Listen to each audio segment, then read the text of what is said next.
네, 오늘 그 화면을 통해서 함께 예배 드리시는 분들은 좀 지난주와 다른 모습을 보실 것입니다.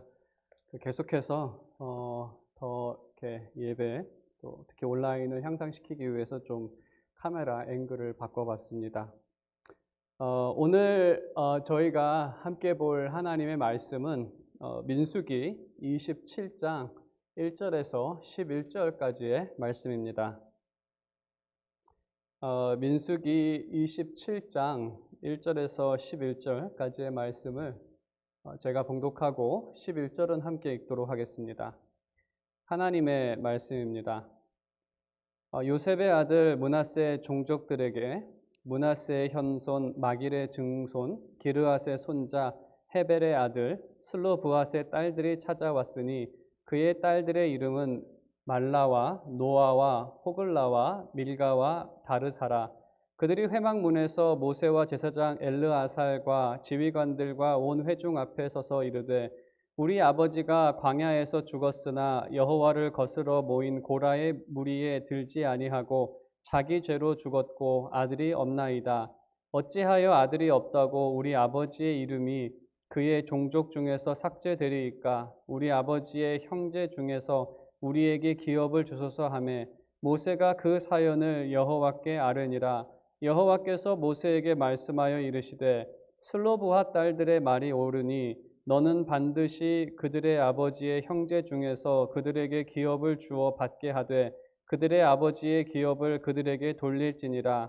너는 이스라엘 자손에게 말하여 이르기를 사람이 죽고 아들이 없으면 그의 기업을 그의 딸에게 돌릴 것이요 딸도 없으면 그의 기업을 그의 형제에게 줄 것이요 형제도 없으면 그의 기업을 그의 아버지의 형제에게 줄 것이요. 함께 읽겠습니다.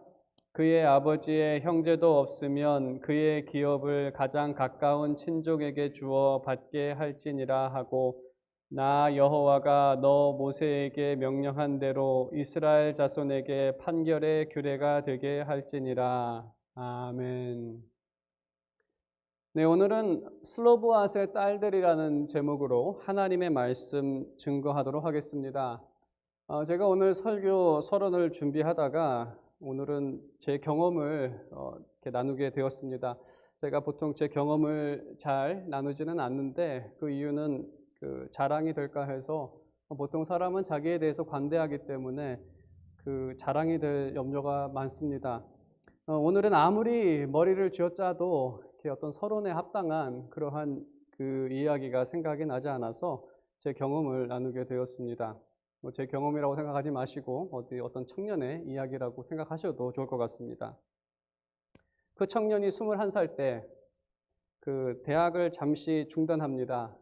그리고 첫 풀타임 잡을 컴퓨터 테크니션 잡을 갖게 되는데 컴퓨터 실력은 좋았지만 경력이 없었기 때문에 회사에서 정해진 급여를 그냥 받기로 동의하고 2년 동안 일을 했습니다. 실력만큼 실력만큼 요구하지 않은 게 실수였습니다. 실력으로는 몇 해가 되지 않아서 시니어 테크니션이 되고 또 그 밑에 주니어 테크니션을 가리킬 정도의 실력은 됐지만 오히려 주니어 테크니션보다 급여가 적었습니다. 그래서 큰 실수였습니다.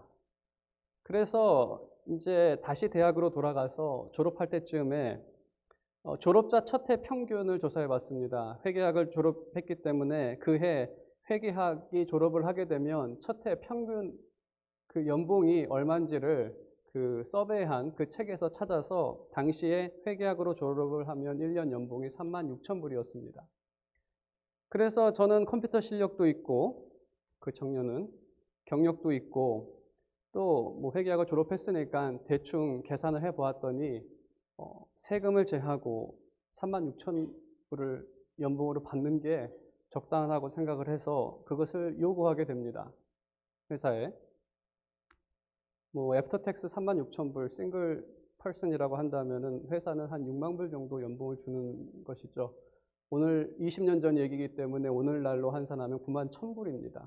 연봉이. 지금 생각하면은 터무니없는 액수라고도 생각이 들기는 하지만 근거 없는 액수는 아닙니다. 분명히 연봉 조사가 있고 경력이 있고 실력이 있고, 그래서 근거 없는 액수가 아니라 회사를 위해 이러이러한 것을 해줄 수가 있고 회사로서 이러이러한 것을 받을 것이 있다라고 해서 미국의 평균과 또 여러 가지 것을 근거를 제시하고 당당하게 요구를 합니다. 그 회사는 요구를 받아주었습니다. 그리고 그렇게 일을 시작하게 된 것이고, 목사가 되기 위해 회사를 그만두었을 때 이제 그 사장님이 저에게 이러한 이야기를 해줬습니다. 저를 보면서 내 아들도 나중에 커서 저렇게 당당하게 회사 사장 앞에서 얘기를 하는 그런 아들이 되었으면 하는 바람이 있었다라고 합니다. 아무튼 회사를 그만뒀을 때 회사와 좋은 관계 가운데에서 또 축복을 받으면서 신학교로 진학을 하게 되었는데, 제가 이 말씀을 드리는 이유가 무엇이냐면, 우리가 하나님께 간구를 할 때 우리는 이것보다 더 확실한 근거가 있습니다. 우리는 하나님 앞에 주님의 이름으로 구할 수 있는 이 근거가 있기 때문에 담대함으로 여러분께서 기도하며 간구하기를 원하는 마음으로 이 이야기를 잠시 드린 것입니다. 그리고 그 사장님의 마음도 그랬지만 하나님께서는 그러한 간구를 싫어하시지 않으십니다.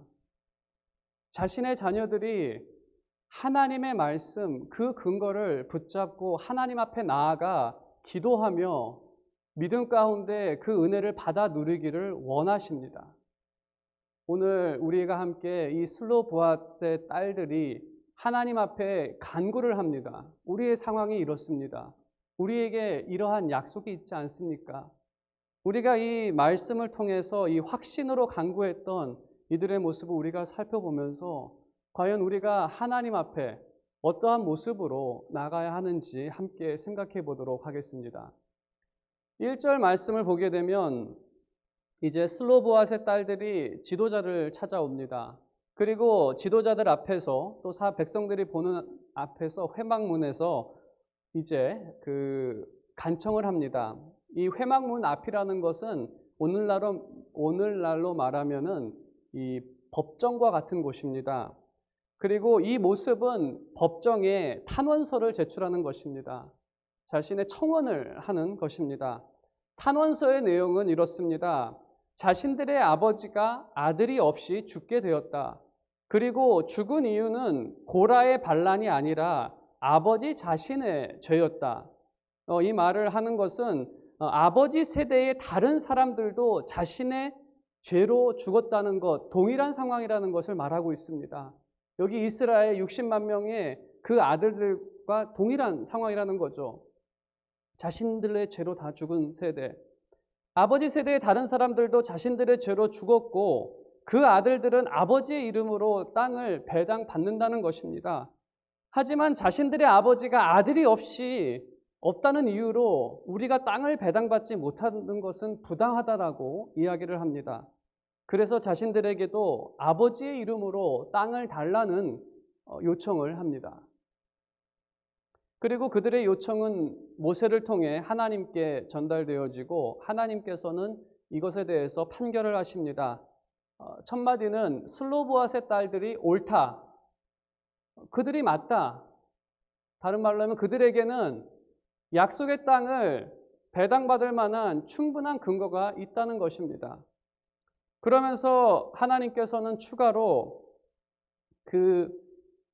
다른 같은 상황에 있는 이스라엘의 딸들에게도, 만일에 이스라엘의 딸들 중에서 아비가 아들이 없어서 배당을 받지 못하는 그러한 딸들에게도 땅을 배당하라고 명령하십니다.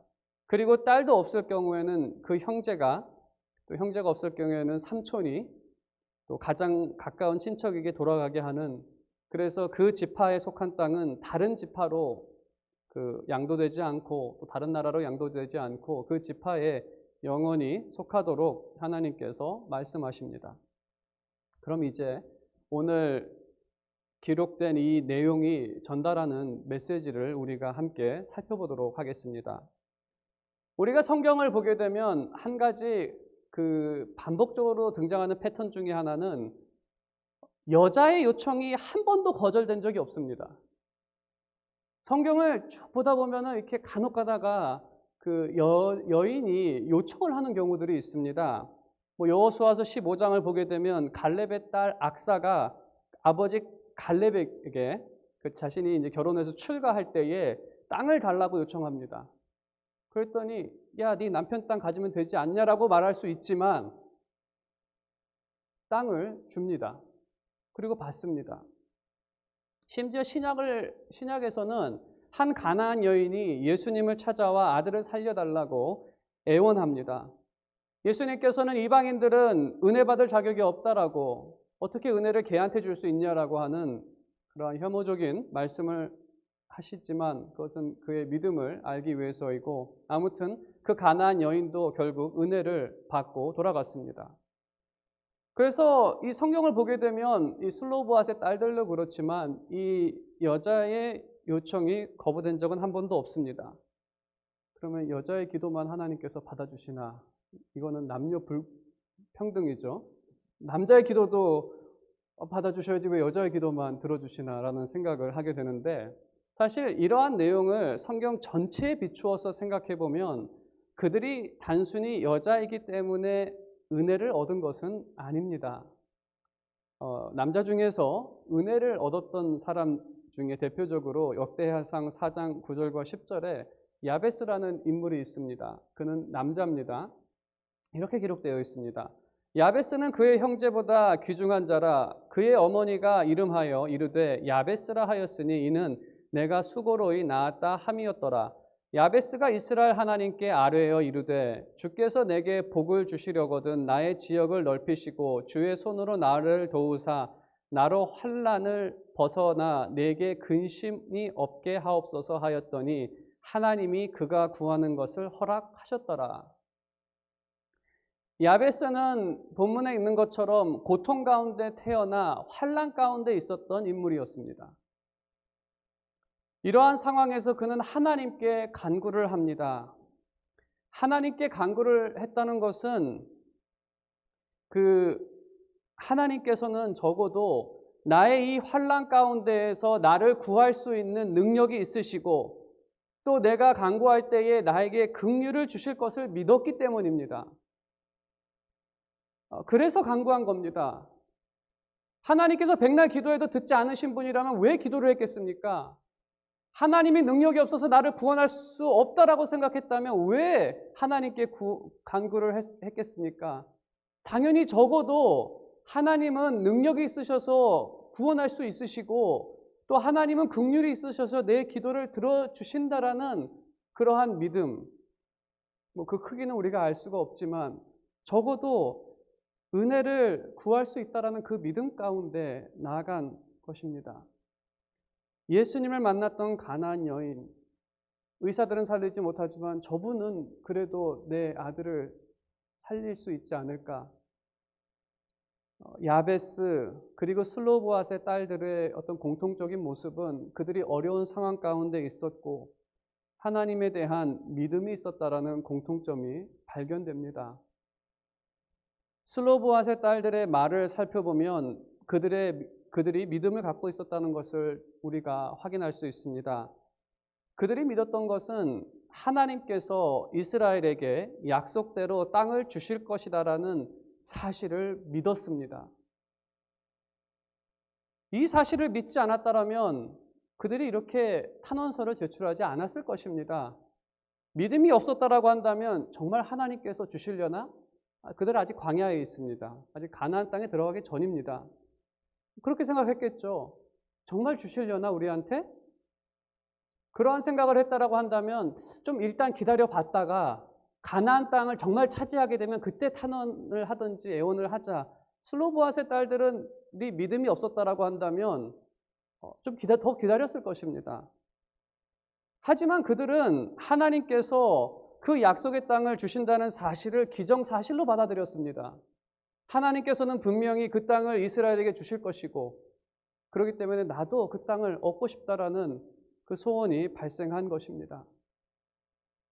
이러한 모습은 확실히 이 다음 세대의 모습인데 믿음이 없었던 부모 세대와는 다릅니다. 다음 세대는 갈렙과 여호수아처럼 이 땅은 하나님께서 우리에게 주셨다는 것을 믿었고 그 믿음에 합당한 반응을 했다는 것입니다. 우리가 이제 그 다음 세대에 대한 믿음의 첫 그 구절이 바로 이 슬로보앗의 딸들로 시작이 됩니다. 지난주에 우리가 인구조사 다음 세대 믿음의 모습 슬로보앗은 확실히 갈렙과 여호수아의 믿음처럼 그 약속의 땅을 하나님께서 우리에게 주신다라는 믿음이 있었고 그것에 대한 반응으로 이렇게 간구로 나타나는 것입니다. 우리가 이 믿음 생활, 믿으며 살아가는 삶은 이것을 신앙생활이라고 합니다. 신앙생활은 기도하는 삶입니다. 왜 기도할 수밖에 없느냐? 그것은 우리가 믿음이 있기 때문에 우리가 오늘 예배에서 신앙 고백을 한 것처럼 하나님께서는 천지를 창조하신 전능하신 하나님을 우리가 믿사오며로 시작이 됩니다. 우리는 전능하신 하나님을 믿습니다.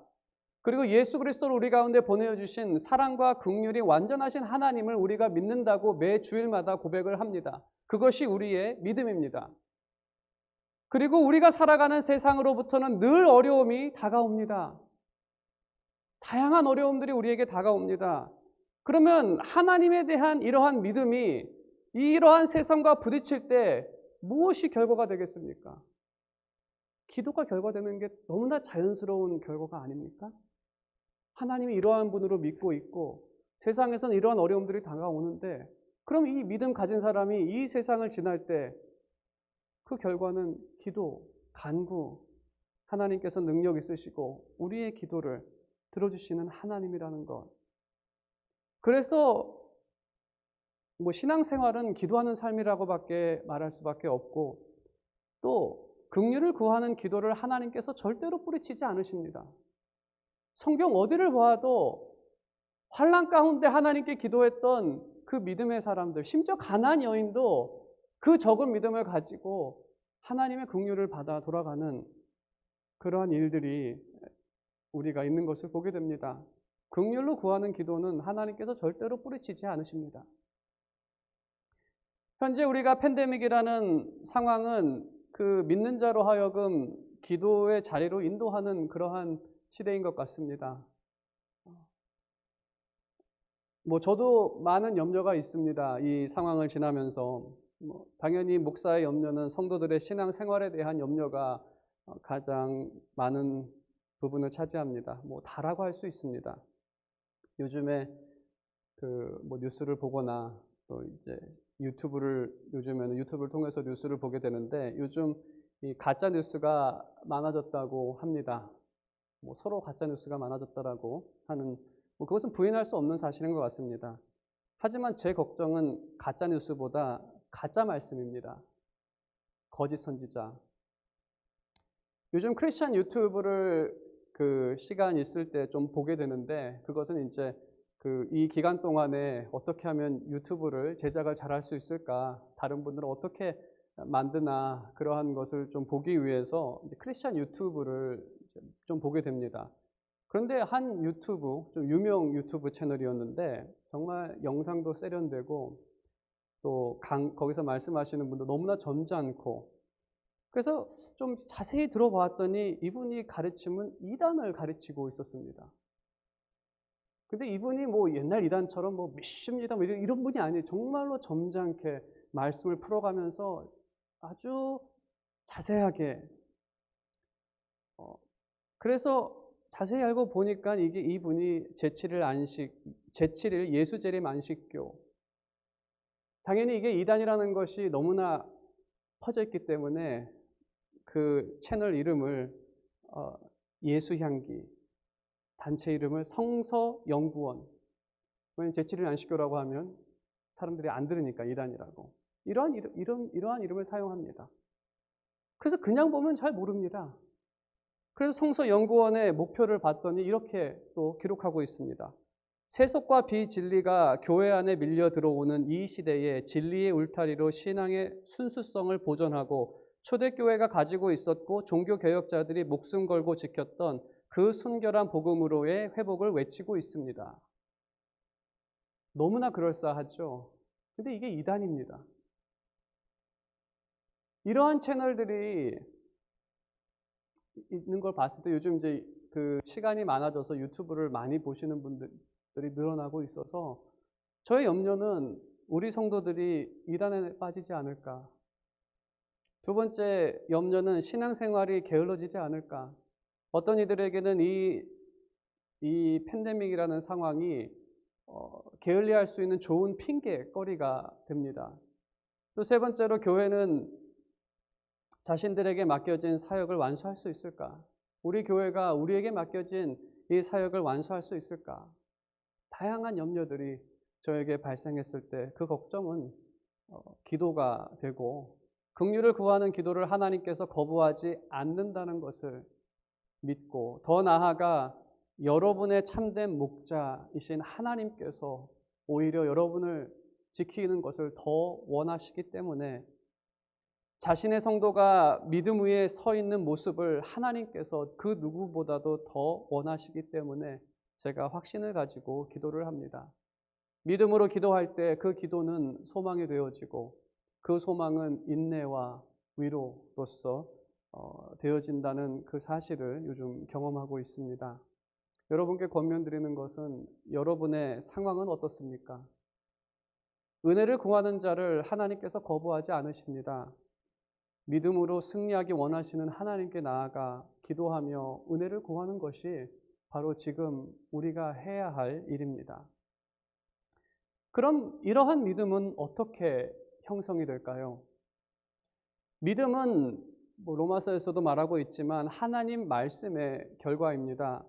슬로보앗의 딸들에게도 하나님의 말씀이 믿을 수 있는 근거였습니다. 제가 이 민수기 말씀 몇 곳을 여러분에게 소개해 드리겠습니다. 먼저 민수기 14장 22절과 24절의 말씀을 보게 되면 이렇게 기록되어 있습니다. 하나님의 말씀입니다. 내 영광과 애굽과 광야에서 행한 내 이적을 보고서도 이같이 10번이나 나를 시험하고 내 목소리를 청종하지 아니한 그 사람들은 내가 그들의 조상들에게 맹세한 땅을 결단코 보지 못할 것이요 또 나를 멸시하는 사람은 한 사람도 그것을 보지 못하리라. 그러나 내 종 갈렙은 그 마음이 그들과 달라서 나를 온전히 따랐은즉 그가 갔던 땅으로 내가 그를 인도하여 들으리니 그의 자손이 그 땅을 차지하리라. 31절 같은 장에 이렇게 말합니다.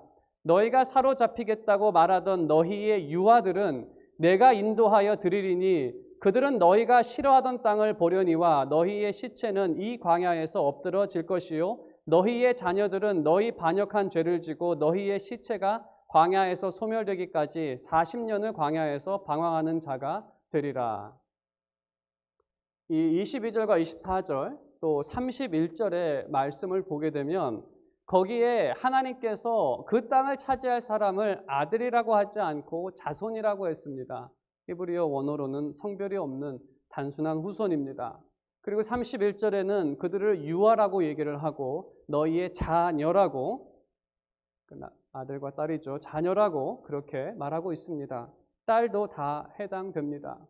우리가 이 하나님의 말씀을 슬로보앗의 딸들의 상황에서 생각을 해본다면 정말 하나님께서 하신 이 말씀대로 그들의 아비 슬로보앗은 죗값을 치렀고 광야에서 시차가 되어서 그들은 소멸되었습니다. 그리고 하나님의 말씀대로 슬로보앗의 딸들은 아버지의 반역한 죄를 지고 지난 40년 광야에서 방황하는 생활을 했고 이제 마치는 시점에 와 있습니다. 그들이 치러야 할 것은 다 치렀습니다. 아비는 죽고 자신들은 40년을 다 살았습니다. 이제 그들에게 남은 것은 무엇입니까? 하나님의 말씀이 정확하다면 그들에게 남은 것은 약속의 땅을 차지하는 것입니다. 하나님께서 그렇게 말씀하셨습니다. 우리 아버지 세대가 소멸되고 우리가 40년 생활을 마치면 그 다음에 하나님께서 우리에게 저 땅을 주시겠다라고 하나님께서 약속하셨습니다. 그리고 하나님께서 그 땅으로 인도하리라라고 말씀하셨습니다. 그래서 그들은 믿은 것이 인도받을 것이라는 것.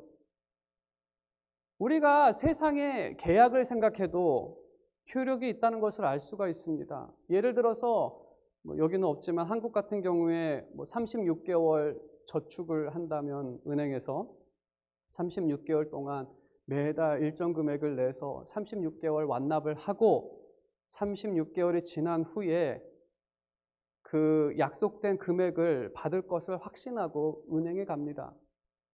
그걸 확신하는 이유가 무엇입니까? 계약서가 있고 서로 동의한 사인이 있고 내가 완납했다라는 그 증거, 통장이 있기 때문에 그런 거 아닙니까? 하물며 하나님의 약속은 어떻겠습니까? 하나님의 약속의 말씀이 언약이 있습니다. 자신의 아버지 광야에서 매장당해서 값을 치렀습니다. 자신들이 그 아버지의 죗값으로 40년 광야 생활을 한다는 거 다 치렀습니다. 하나님께서는 거짓이 없으십니다. 신실하시고 당연히 자신이 하신 약속을 지키시는 분이십니다. 그들이 믿음으로 간구할 수 있었던 것은 바로 하나님의 말씀, 하나님께서 그렇게 약속했기 때문에. 우리가 이러한 사실을 놓고 생각했을 때 우리에게는 하나님의 은혜를 얻을 수 있는 더 확실한 근거가 우리에게 있습니다. 그것은 바로 예수 그리스도. 우리는 주님으로 인해서 우리는 더 당당하게 하나님 앞에 요구할 수 있습니다. 예수 그리스도께서는 우리가 당해야 할 모든 죄값을 대신 치르셨습니다. 그래서 우리에게는 더 이상 정죄함이 없고 우리가 치러야 할 죄값조차도 남지 않습니다. 더 나아가 주 안에서 우리는 의로운 사람이 되었습니다. 하나님께서 우리를 보실 때에 죄인으로 보시는 것이 아니라 그리스도로 인해서 우리를 의인으로 바라보십니다. 그리고 하나님께서는 의인에 대해 이러한 약속들을 하셨습니다. 시편 5편 12절에 보게 되면 이렇게 기록되어 있습니다. 여호와여 주는 의인에게 복을 주시고 방패로 함같이 은혜로 그를 보호하시리이다. 하나님께서는 의인에게 복을 주시고 그들을 보호하실 것입니다. 시편 37편 29절에 이렇게 약속되어 있습니다. 의인이 땅을 차지하며 거기서 영원히 살리로다. 의인은 땅을 차지하고 그곳에서 영원히 살게 될 것입니다. 시편 116편을 요약하면 이렇습니다. 하나님께서 의인을 죽음 가운데 두지 않으실 거라는 것.